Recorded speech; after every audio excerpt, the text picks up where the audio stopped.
Bora lá, nação, para mais um vídeo aqui no nosso canal analisando a possível escalação do Flamengo para a partida contra o Racing na Libertadores da América. Já chega deixando seu like, compartilhe o vídeo e se você não é inscrito no canal, eu convido você a fazer parte se inscrevendo e ativando o sininho das notificações. Lembrando que o Flamengo entra hoje em campo às 9 horas da noite pela Libertadores da América. O Maracanã vai estar lotado, o Flamengo precisa muito dessa vitória, então vai rapidinho nos comentários, já deixa o seu palpite registrado, escreva aí nos comentários o seu palpite para essa partida, tá bom? Créditos desse vídeo, o canal ESPN, link na descrição. Vamos então reagir às últimas notícias do Flamengo. América, hoje tem Flamengo e Racing no Maracanã. Vamos para lá, para a cidade maravilhosa, para o estádio do Maracanã, com Rafael Marques, trazendo tudo desse jogaço de bola. O Racing é o líder do grupo. É mais um confronto entre Brasil e Argentina. Diga lá, Rafa. Bom dia Abel, bom dia Eugênio, bom dia Mari, professor Celso, fãs de esporte conectados com a gente aqui no F360, Templo Sagrado dos Campeões, Maracanã, logo mais 8 horas da noite, Flamengo e Racing, penúltima rodada, Grupo A da Conmebol Libertadores. Nesse momento, os funcionários aqui do Maracanã dando aqueles retoques, o gramado está um brinco, reforçando aqui a marcação das linhas laterais, de meio campo, enfim, dando aqueles acabamentos. E aqui à minha direita é possível ver já alguns pequenos ornamentos da torcida do Flamengo que vai comparecer essa noite aqui no Maracanã com um mínimo de 55 mil torcedores. A venda antecipada até ontem registrava um total de 52 mil bilhetes retirados, mas o que aconteceu ao longo dessa quarta-feira, há, portanto, essa expectativa, mais uma vez, de um Maracanã lotado, num cenário relevante, sério, importante para o Flamengo, precisa vencer. Matematicamente existe a possibilidade ainda de ser primeiro do grupo, mas não depende só de si, vai ter que torcer contra o River, contra o Racing, aliás, o Racing que entra em campo essa noite classificado. O empate de ontem entre o Ñublense e o Alcas classificou o time do Fernando Gago para as oitavas de final da Conmebol Libertadores. Aí fica aquela expectativa que a imprensa argentina está começando já a ventilar. Será que essa classificação garantida vai fazer o Gago mudar o seu planejamento? Vai colocar uma equipe alternativa, ou pelo menos mista, pensando já na sequência do argentino e também da última rodada em que em casa vai enfrentar o Ñublense?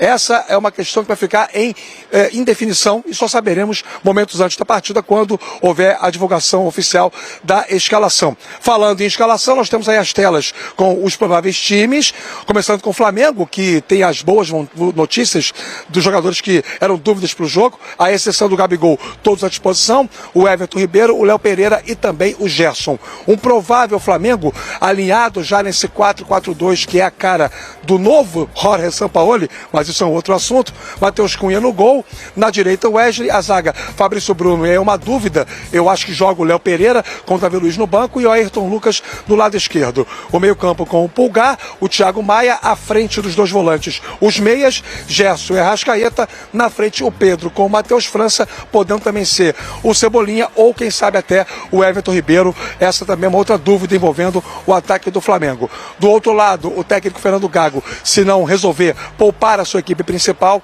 vai mandar a campo Arias no gol, Moura na lateral direita, a zaga com o Piovi jogando ao lado do Sigali e na esquerda o Gabriel Rojas. O meio campo com o Moreno e o Jonathan Gomes, os dois volantes, dá para ver que é um esquema aí 4-2-3-1. Pela direita o Matias Rojas, que a partir de 1º de julho será jogador do Corinthians, Oroz, o craque do time, e o veterano Rauch lá do lado esquerdo. E no ataque, Paulo Guerreiro, que provavelmente vai ser muito hostilizado essa noite aqui no Maracanã pela torcida rubro-negra. O Gustavo Terreira, árbitro da nova safra da Conmebol, vai apitar o jogo, o uruguaio, e a expectativa é que o Flamengo pegue um Racing compacto, com linha baixa, um pouco mais tranquilo, jogando sem aquela obrigação e automaticamente tendo apenas como principal preocupação causar desconforto ao Flamengo. Não só pensando no grupo em si, mas na competição. O Racing tem objetivos de avançar, chegar longe na Conmebol Libertadores e, claro, se puder contribuir para o Flamengo não se classificar, ele vai fazer isso. Por isso que eu acho que os argentinos vão levar muito a sério o jogo dessa noite, que o Paulo Andrade vai contar aqui na ESPN, Abel. Ah, sempre com uma narração espetacular. E imagina um jogo bom também, Eugênio, de duas escolas de futebol sul-americano. Sim, o Flamengo é bem melhor time do que o Racing, o Flamengo vem crescendo de produção, tive a oportunidade de comentar alguns jogos do Racing nessa Libertadores e também no Campeonato Argentino.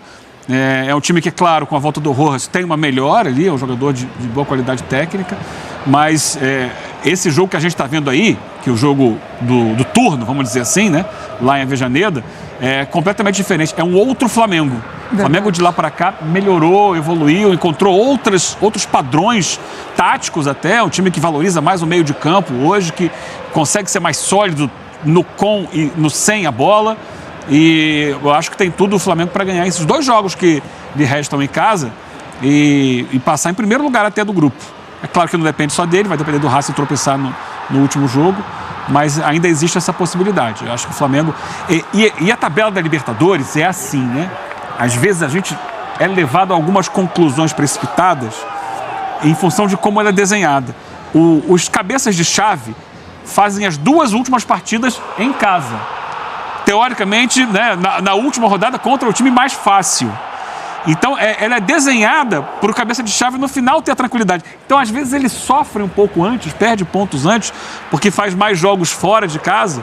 Desgasta mais ali. Desgasta e o pessoal fica, ih, tá mal, a campanha é ruim e tal. Mas há um desequilíbrio até aqui nos jogos em casa e fora de casa. O Flamengo só jogou em casa com o Nublense, ou com o Nublense, nessa Libertadores. Agora vai fazer os 2 jogos que ele tem tudo para vencer, porque é muito forte no Maracanã, o Flamengo. E o Racing é um time que, nossa, o último jogo lá contra o Alcas, ele venceu, Deus sabe como. Tudo bem que teve altitude e tal, mas jogando muito pouco, fazendo cera o tempo todo. Ele fez um gol com 1 minuto e fez cera por 90 depois, e acabou fazendo um segundo gol lá. Mas é um Flamengo que vive um crescimento, longe ainda de alcançar o seu teto.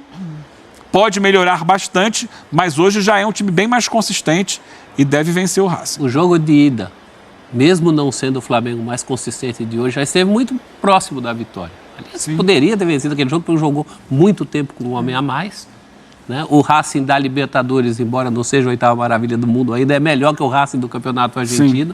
Né? Então, mais um motivo aí o Rafa levantou do Racing levar a sério porque a Libertadores tem sido a aposta do Racing, de qualidade de jogo do Racing. E o empate de ontem também, o 0-0, né, que o Rafa citou, ajudou também o Flamengo, porque do ponto de vista de classificação, ele ficou muito confortável, pelo menos por uma segunda vaga, só não se classifica se perder os 2 jogos. Acho que isso não vai acontecer, né? Foi em Nublense e Alcas. Onde foi o jogo? 0-0 na altitude lá de Quito, com o Alcas perdendo pênalti, né? Ainda teve isso. A gente tem uma tela para falar do Gabigol, desfalque mais uma vez nesse Flamengo do Sampaoli.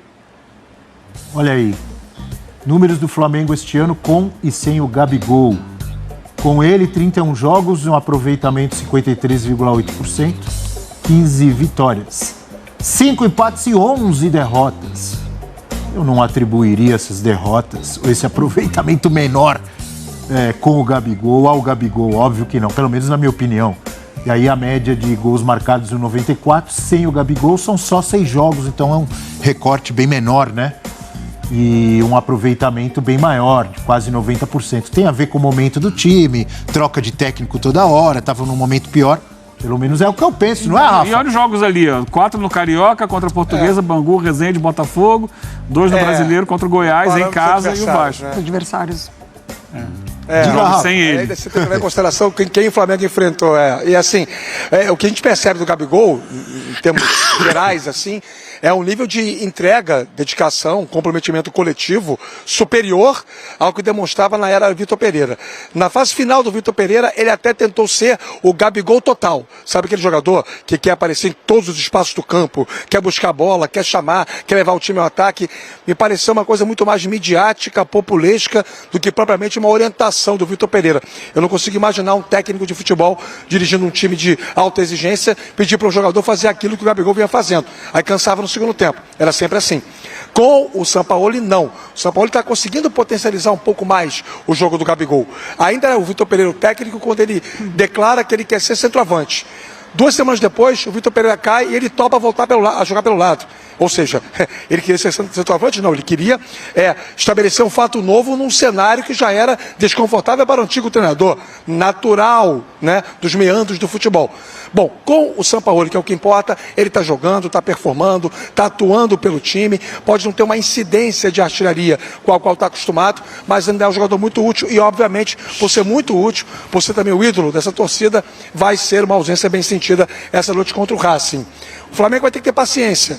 Provavelmente vai pegar um time muito mais disposto a não deixar o Flamengo jogar do que estiveram dispostos o Fluminense na Copa do Brasil e o Vasco no Campeonato Brasileiro.